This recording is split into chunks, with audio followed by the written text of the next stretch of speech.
Manipuri story collection gi maikai thaki mayambu taramna okchari matam kuina wari iva lebluravi horror story khaktamak ivi mayamna MSC gi but nupini haina khangnariva mahaki anobu wari ama ngasi mayamgi mafamda khudol tamjake aivi asi atai kana sunate Ronibala Okram buni mayamda khudol tamjakadoriva wari asi gi mamingna Ingkhol mayam punna wari asi taminarasi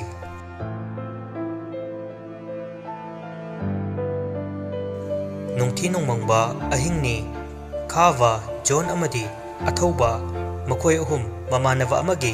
birthday yauraka yu ngautuna halaklami makoina chatliva lamdu hana athauba hoina leiramba khuldu lalaga chatkadorivani athaubasu makoigi khuldu lalaga chatkani khanfada masadu kitang di khautak charivani adubu yu ngaurivanina yam hinjinadi khaludre khavadi hanadagi sukhara kigandavanina mawakalowi unatte adubu jondi yamna kiganba misakni yu fana ngaurabasu makoina chattoriva lambidu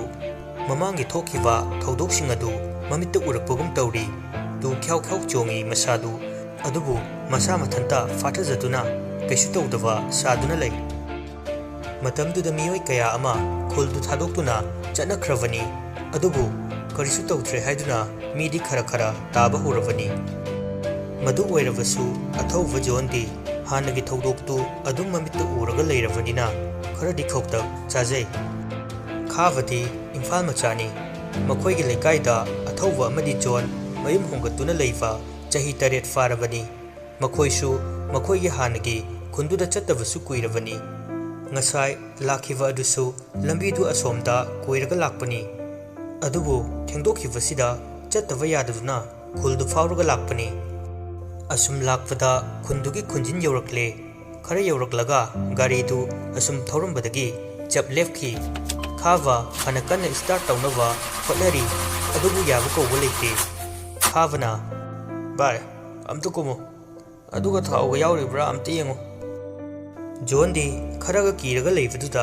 khavana mangonda kumlaga yengo haivaduda amukka hena kikhalai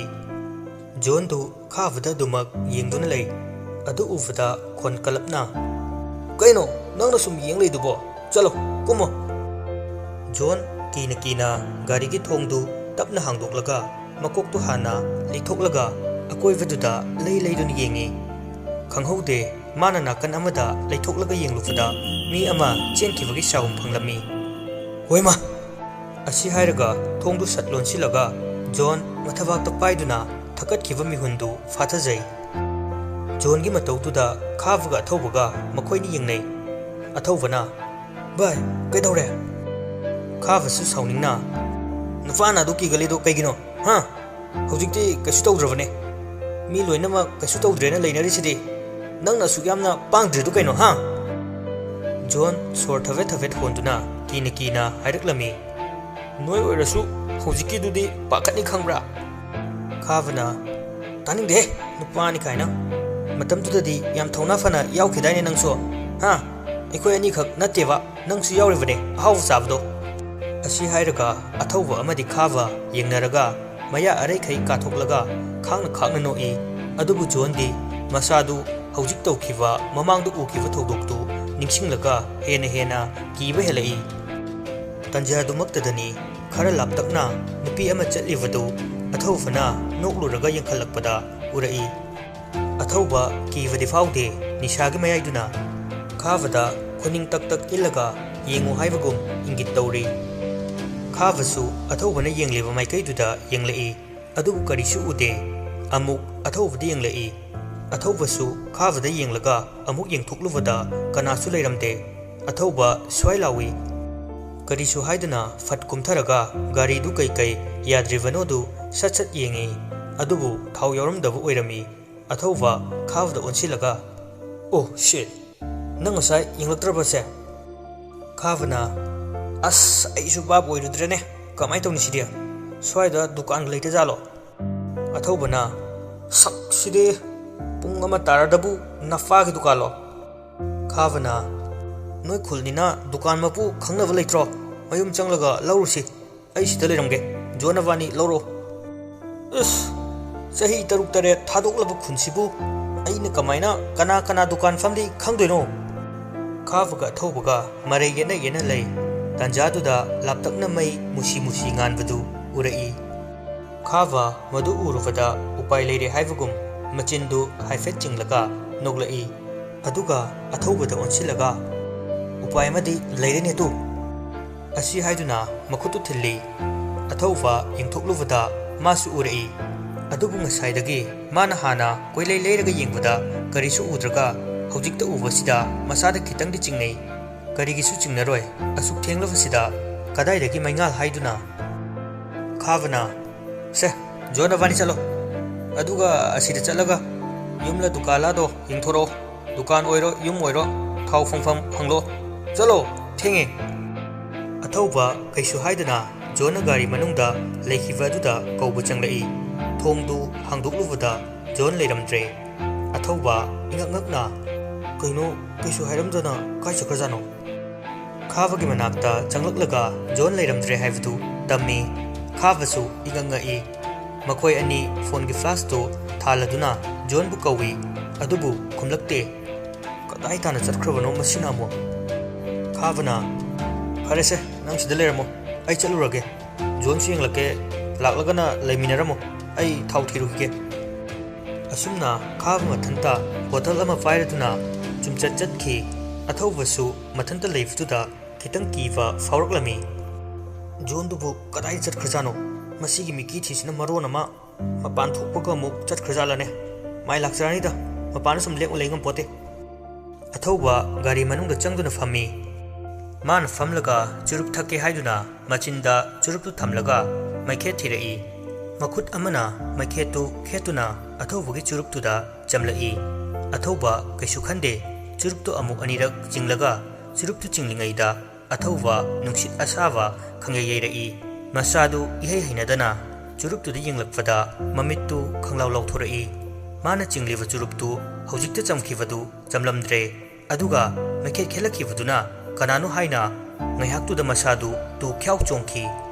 phat leithoklaga yengluvada mamitna ma yaudwa mamitna mana ingakta taiwa manatonga du tharak yalaga mayaga khadanga isam samnava mayaga launa kaduna athowada yenglambadu uvada athowa khangprek khangduna gari gi thongdu khanghang hangi athowna thongdu hanglaga chenthokke haiduna khong thangthage hek towbuda mi amagi makhong ama nakandu onthoklaga fizol angau bungakta setpi nupi amagi shavanda lepagi maong ni leiriva adu athoba tapna nongkhatlaga yengkhalakpudadi mamaidu mangoldi yengduna karemna buminok amaga loinana mamaigadu ina pungang nganglaga nokliva fivamdu uvada athoba mihuga yaukhitre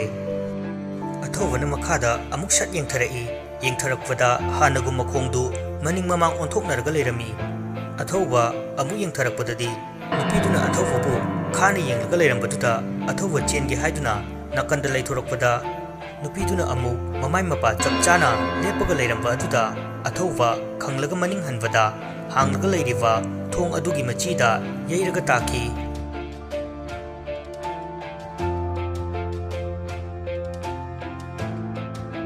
somdana kamdori khawa maingal tamna changlakfada maningda mi ama inarakpagum masada phaurami khawa chaplepi maningdi onthokte yingsira yengloisira khanjana na lei amuk makhong thangi nakan gi khongbalomda nupi amana ningamdana kappagi makhol tarai khawa tanjadu maktadani masada nungsit asabana khangai yeraktuna ngaihaktu tarang chakhi kablamba khonjeldu yamna hainadana noklaga khavada kawrakpagum tawraklami khawa ngaihaktuda wakhal amada lei khonjel adugi maikaida change khanduna khong thangba hobuga manakta taramba nung amada panduna uprang uplaga tusilli khawa gyan khanglaklai karina tawrivasi khanduna masadu chingnava asum hingalaktuna prap hawgalaga maingal dugi maikaida yenglai adubu maingal adudi ukhitre khawa punga hengai hojikta mamitmakna ukhiva maingaldu mafam khangdana mangkhiva aduda khawa kiva sumasum hengalai magi gari lehoriva mafamduda oina chatlage khanduna mamaidu hallaga hek leithorakpada maning olaga nupi ama chatliba adu urai. Khava khangprek khangi hojikta kanamata chalhaudaba lambi tuda matau karamna nupi asi leiram livnu haina. Khava kina nupi dugi mamang hengatlaga chatnaba haiduna kanna chatli. Manadi kanna chatlivani aduga nupi duna yamna tamna chatlivani nupi dudagi hengatke haiva sungam ngamlamde. Khava humang anapi kanglakle mamga mambane nupi dusu masamanadu ifa faragani chatlivadu masaksu sengna uva nate Khava su yengutre. Tanjaduda nungsumain fakpa horuklami nungsu khara khara chuba horai. Masai makai urudravasu hojikta nong khakivaduda Khava tan chanana nupi duda sat yenglui. Adubu nupi du makok masa onthoknaraga Khavada phibam kairava sakfamda shauna yengba leirami. Matau du uvada Khava ima lauraga leimaida haithaki.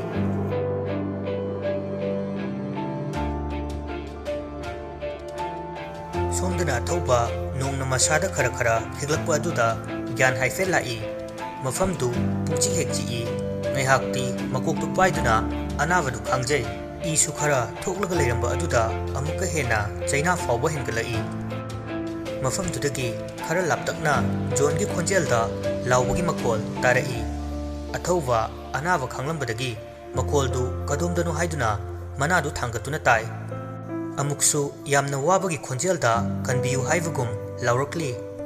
Athokpa khulai thuna khonjel adugi maikai tamna chatlami. Mafam adusu mina changna vidrava yamna sukpa mafamni. Nungsu asum kansilaklami. John gi khonjel tariva maikai aduda nupi amana kanna nokpagi khonjel su tari. Athokpa mamanabadugi awaba tare khaluvada masadu praprak chencha chatli.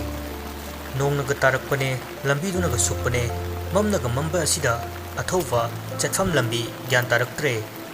Mana kanna chelakpada takriva khonjel dugi mapadi yorakle. Adubu khonjel adudi adumak takidre. Athokpa mafam aduda koilei leiduni yengi. Amamba aduda karisu uvadi fangde. Kaubusu amu kigum tawduna koyeng yengduna lei.